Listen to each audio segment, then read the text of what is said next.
I'm the president of the National Mental Health Association of Greater Los Angeles, and we have a number of programs. Project Return, which is a consumer-run division, is one major program, and The Village, an integrated service agency in Long Beach that's somewhat similar to an ACT program, but a little more gentle, is another major program of ours. Well, I was very surprised for openers because I had no idea what I'd done to earn it. And then I heard that it was something I said at the Carter Center last fall with Eileen Joseph heard this.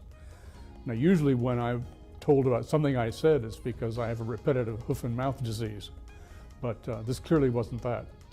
We have made a tremendous effort at the Mental Health Association to involve consumers as colleagues, to build a relationship with the consumer community, which is very different from most service agencies, although it shouldn't be much different from most USPRA agencies.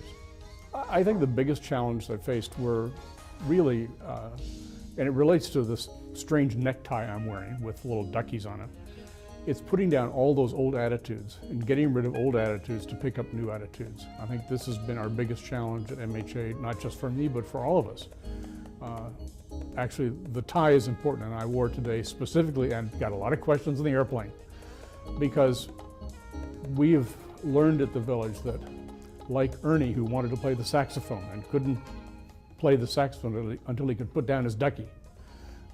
We couldn't do new things until we got rid of some old attitudes.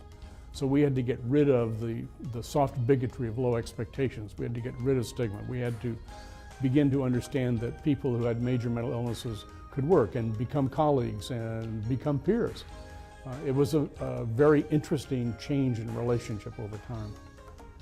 I think I'm most proud of our accomplishments in pushing through a tax voted on by the people of California in November of '94 to add a 1% surcharge onto personal incomes over $1 million. That is, it's built on the model of the Village program in Long Beach, which is our program, and it is going to push about $1 billion a year additional into mental health programs in California with the intent toward making them all recovery-oriented, which is, of course, is the USPRA's mantra.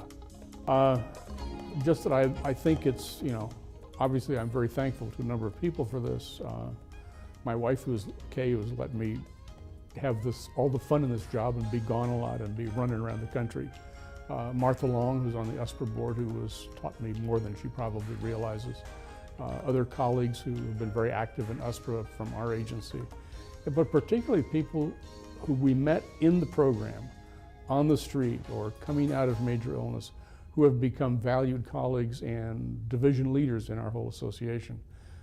They have been an inspiration, and the whole thing has just moved ahead with, I think, a great presence in the community.